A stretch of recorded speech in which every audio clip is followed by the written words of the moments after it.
Story 5 of Young Readers' Science Fiction Stories by Richard Mace Elam. Story 5, Wheel in the Sky. Sue and Steve Shannon were riding with their father in a space ferry several thousand miles above the Earth. They could look out of the plastic windows of the little ship and see the winding curve of Central America far below. "Look, Steve," Sue exclaimed, "I see the Panama Canal." "There's a storm over the Gulf of Mexico," Steve said, studying a big gray patch over the water. "It makes you feel like a king being so high above everything." The Atlantic and Pacific were throbbing blue carpets topped by breakers of molten silver where the sunlight hit them.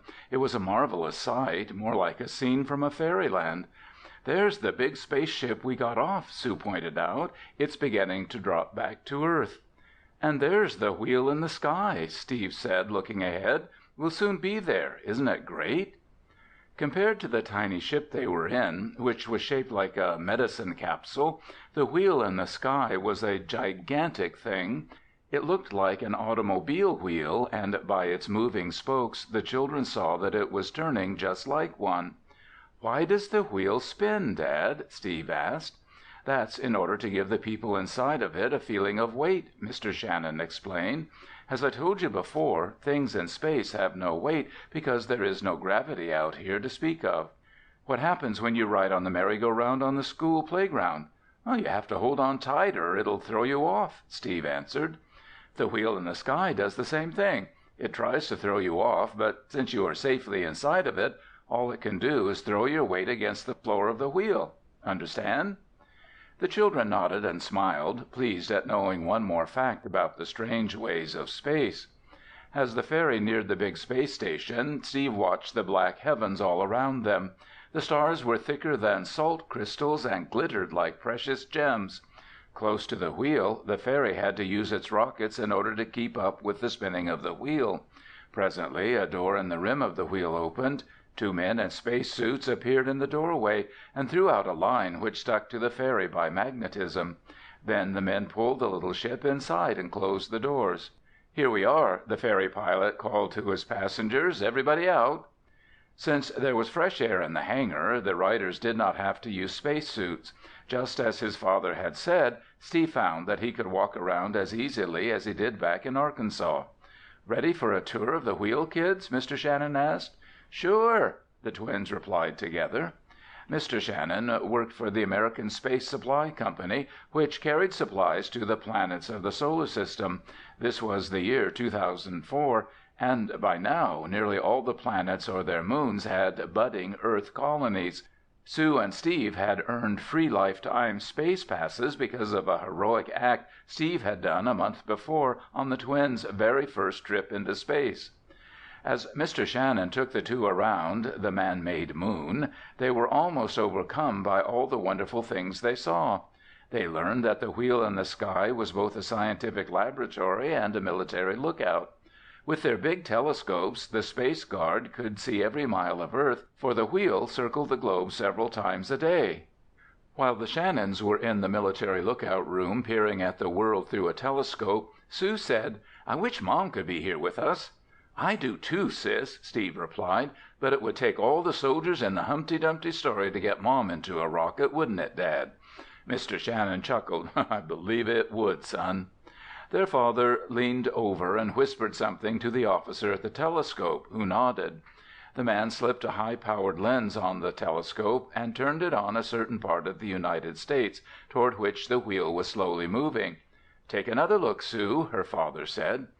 Sue eagerly went to the eyepiece. The telescope brought a city into very close range. It seemed as if she had only to reach out a finger to touch the tall spire of a building. And suddenly she gasped. She knew that building. It was the home office of her father's place of work. The city was Little Rock, Arkansas, their own home. "Steve, look!" she said excitedly to her brother and let him see for himself. Steve was as thrilled as Sue. Together they moved the telescope lens over all the familiar spots of the great space city, which in this day had 1 million population. They were able to locate the wee speck that was their own home in the suburbs. "I can almost see Mom hanging out the wash in the yard," Steve said with a grin. Before the children were through looking, they noticed several black, hazy spots in different parts of the state. "What are these, Dad?" Steve asked, showing them to his father. "They're tornadoes, son," Mr. Shannon replied.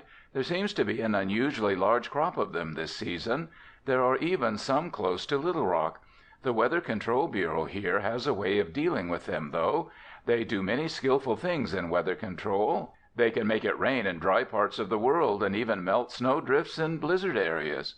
"What can they do about a tornado?" Steve asked. "When one threatens a city, they fire a guided missile, a bomb, that breaks up the twister before it can do any harm. We'll visit the Weather Control Bureau as soon as we've been to the hub of the wheel."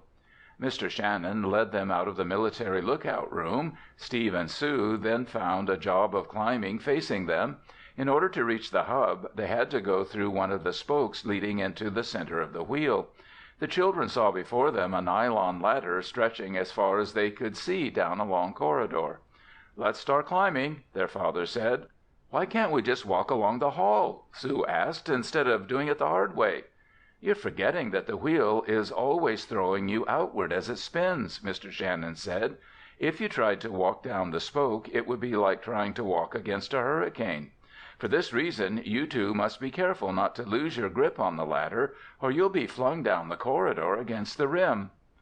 The three began climbing hand over hand along the ladder. They got along very well until Sue suddenly became dizzy and lost her hold. She screamed as she began flying down the corridor. Steve's heart nearly stopped beating for a moment. He heard his father calling out loudly in a frantic voice, "Grab the ladder, Sue! Grab the ladder!" At first, Sue did not seem to hear and kept hollering in fright. Then she understood and reached out wildly with her hands for the nylon ladder as she was swept along. One hand seized a piece of it and she held on for dear life, her body still hanging in midair as the force of the turning wheel kept trying to throw her outward. "Hold on, Sue!" her father called. "We're coming!" He and Steve swiftly crawled along the ladder to the spot where Sue was clinging with one hand. "Hurry!" she cried. "I can't hang on much longer." Just as she was about to let go, Steve reached her and held on to her with his free hand. Then his father lent his help and Sue was safe. She sobbed for a moment from the fright she had had, and Mr. Shannon suggested that they go back to the rim where they would be safe again. Both children agreed, for they had suddenly lost all interest in the hub. By the time they got to the Weather Control Bureau, they found more worry awaiting them. Men were hustling about the huge room with serious looks on their faces. One of them was looking into the eyepiece of a large machine that was pointed out the window down onto Earth. "What's wrong?" Mr. Shannon asked one of the men. "A tornado is headed for Little Rock, Arkansas," was the shocking reply. "I hope our missiles score a hit, but it isn't going to be easy because the wheel has already moved past the United States." "The missile's got to hit!" Steve burst out. "Our home and Mom are there." "Yes, it's simply got to," Sue added tearfully. The Shannons had to stand helplessly on the side as the tornado fighters went to work. The missile gun was in another part of the wheel, but the orders for firing it would leave this room by radio. "Oh, why couldn't Mom have come with us?" Sue asked. "She would have been safe here." Steve felt his whole body tensing like a wound spring. The perspiration was beading his forehead and his knees were weak. On his father's face there was a dark look, and Steve saw that his big hands were opening and closing. 20 seconds to go before firing," the man at the machine said slowly over the radio mic on his chest. "Steady. 18, 17. "Oh, why don't they hurry?" Sue cried. "They're so slow." "They have to do it a certain way," Mr. Shannon answered. "They know what they're doing, honey. Don't be afraid." But she was afraid, and so was Steve, and her father, too. Everyone in the room was afraid because no one could say whether the tornado could be destroyed before it hit the city or not. 8, 7, 6, droned the unhurried voice of the operator. The Shannons hardly dared breathe for fear of disturbing the man at the machine. Steve felt Sue's body quivering next to him. It seemed as if the seconds were dragging on endlessly. 3, 2, 1, fire! Steve felt nothing, but he knew the tornado bomb was on its way, speeding hundreds of miles a second earthward. For long, awfully long moments after the operator had said "Fire," the Shannons waited for him to speak again. He kept looking calmly through the eyepiece of the machine as though just studying the stars. Then at last they saw a smile spread over his face and he said to everyone in the room, "It's a hit! Little Rock is safe!" Sue and Steve whooped as if it were Christmas morning. Where a moment before they had been greatly worried, now they were happy as they'd never believed they could be.